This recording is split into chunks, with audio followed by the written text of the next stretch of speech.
জয় গৌর, জয় নিতাই।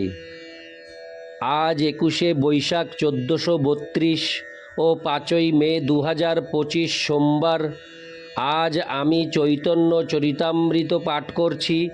আজ আমি পাঠ করছি শ্রী চৈতন্য চরিতামৃতের মধ্যলীলা প্রথম খণ্ড, প্রথম পরিচ্ছেদ, শ্রী চৈতন্য মহাপ্রভুর শেষ লীলার সংক্ষিপ্ত বিবরণের শ্লোক 78 থেকে 88। অডিওর শুরুতে আমার সকল ভক্তিমতী মা ও ভক্তবৃন্দের শ্রীচরণে দণ্ডবত প্রণাম জানিয়ে একটি অনুরোধ করব, আপনারা সকলেই এই অমৃত গ্রহন্ত চ্যানেলটিকে সাবস্ক্রাইব করবেন এবং শেয়ার করে অনেক দূর পৌঁছে দেবেন, যাতে আপনাদের সাহায্যে, আপনাদের সহযোগিতায় এই চ্যানেল অনেক দূর পর্যন্ত বিস্তৃত হতে পারে। এই চৈতন্য চরিতামৃত পাঠ সারা পৃথিবীতে ছড়িয়ে পড়ুক, এটাই আমার মনের ইচ্ছা এবং আপনারা আমাকে এই কর্মযজ্ঞে অবশ্যই আশা রাখব সহযোগিতা করবেন। আরেকটি কথা খুব গুরুত্বপূর্ণ, এই অমৃত গ্রহন্ত চ্যানেলের একদম প্রথম দিকে রয়েছে আমার গীতা পাঠ।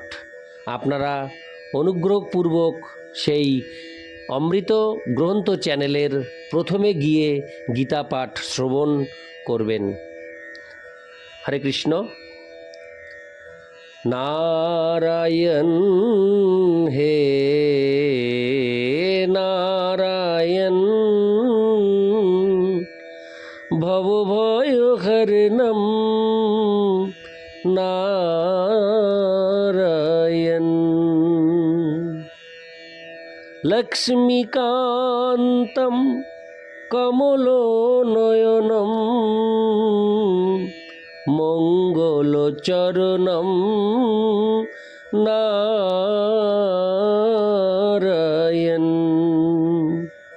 শ্লোক 78। শ্রী রাধিকা কুরুক্ষেত্রে কৃষ্ণের দর্শন, যদ্যপি পায়েন তবু ভাবেন ওই ক্ষণ। শ্লোকার্থ: তার ভাবনার বিষয় ছিল শ্রীমতী রাধারানীর যে ভাবনার উদয় হয়েছিল, কুরুক্ষেত্রে শ্রীকৃষ্ণের সঙ্গে মিলন হওয়া সত্ত্বেও তিনি এভাবেই ভাবিত হয়েছিলেন। ইতি শ্লোক 78। শ্লোক 79। রাজবেশ হাতি ঘোড়া মনুষ্য গহন, কাহা গোপ বেশ কাহা নির্জন বৃন্দাবন।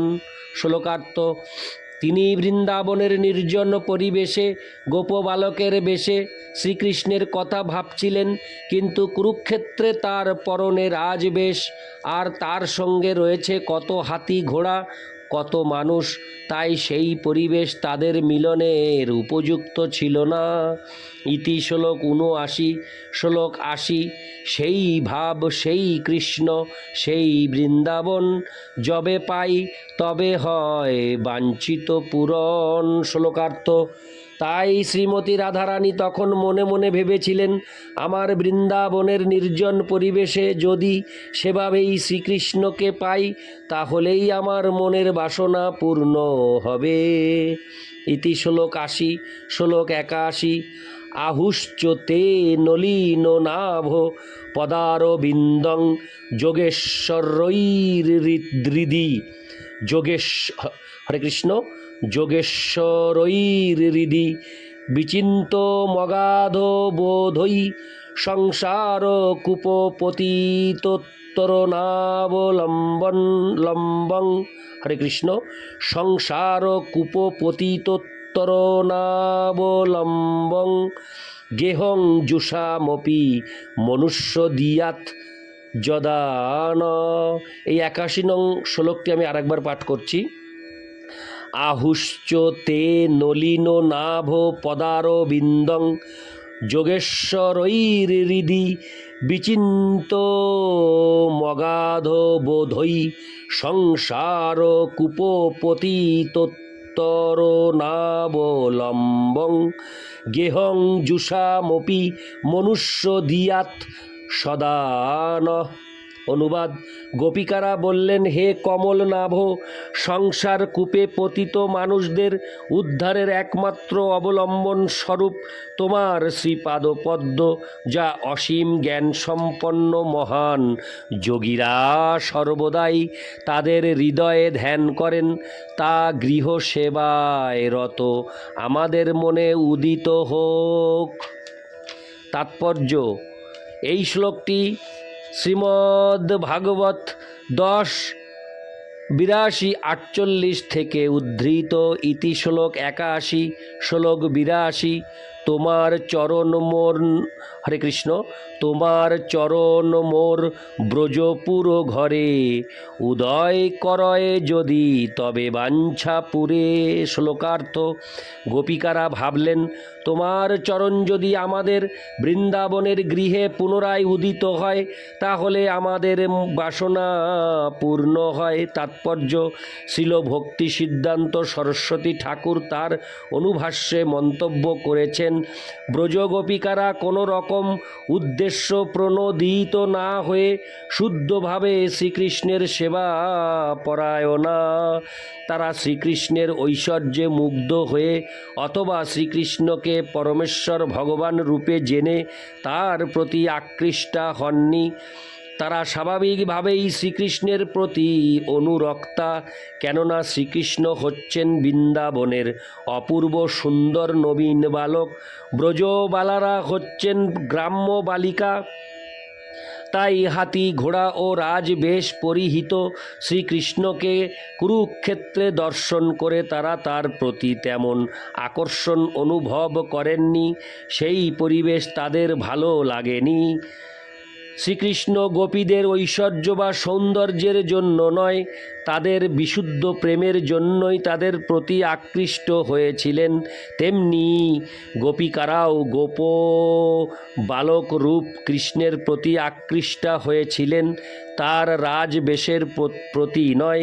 শ্রীকৃষ্ণ অচিন্ত শক্তি সম্পন্ন, তাকে জানবার জন্য মহান যোগী ও মুনি ঋষিরা সমস্ত জড় আসক্তি পরিত্যাগ করে তার ধ্যান করেন।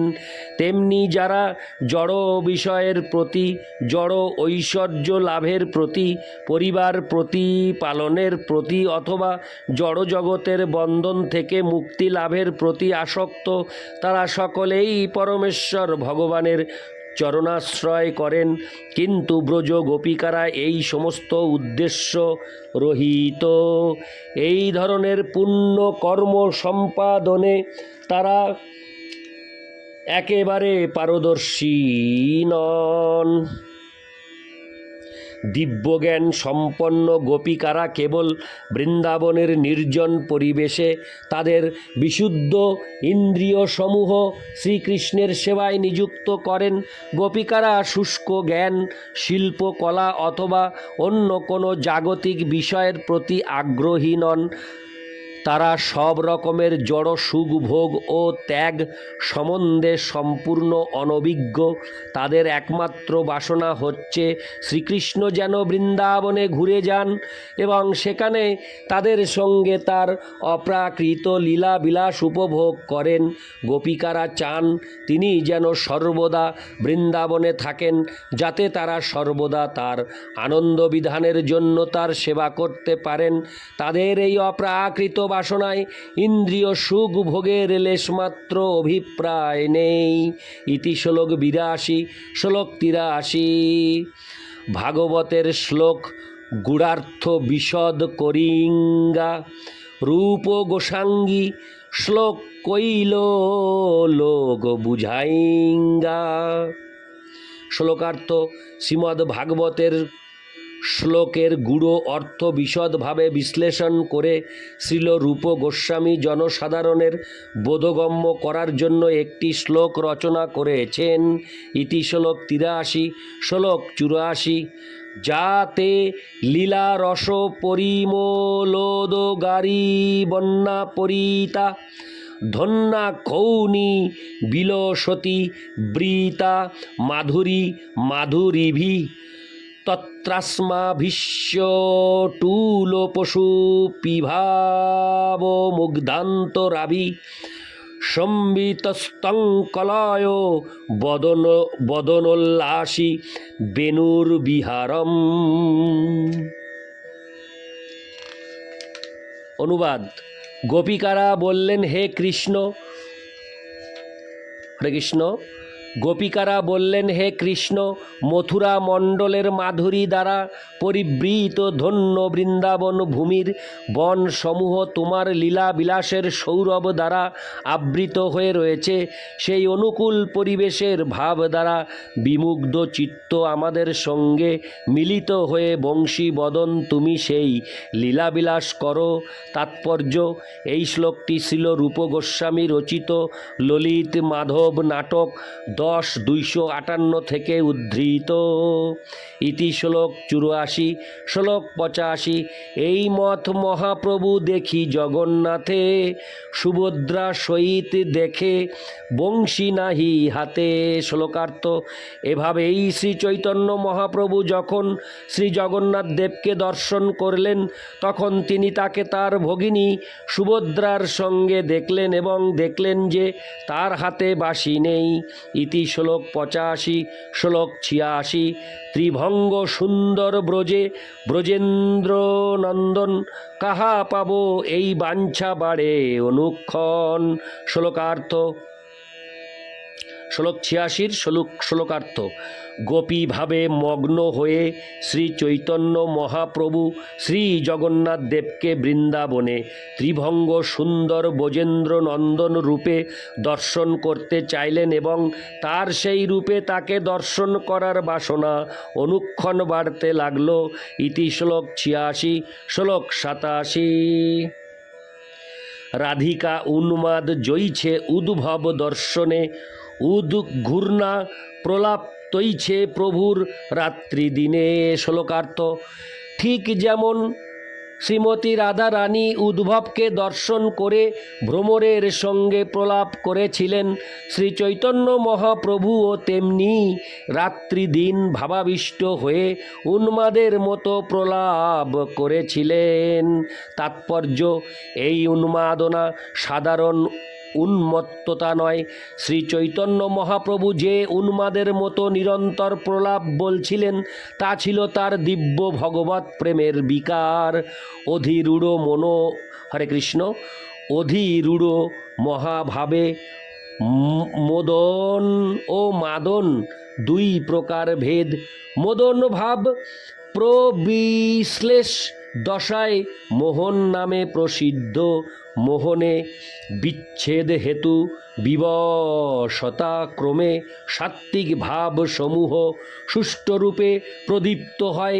কোনো অনির্বচনীয়া বৃত্তিলব্ধ মোহনের ভ্রমতুল্য বিচিত্রতাপূর্ণ অবস্থাকে দিব্যোন্মাদ বলে।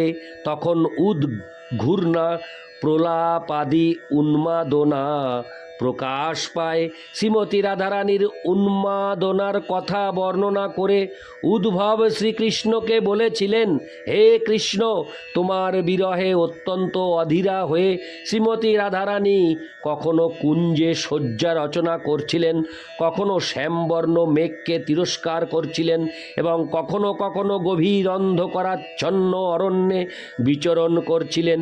এভাবেই তিনি উন্মাদিনীর মতো হয়ে গেছেন। ইতি শ্লোক 87। শ্লোক 88। দ্বাদশ বৎসর শেষ হইছে গঙ্গাইল, এই মত শেষ লীলা ত্রিবিধানে কইল।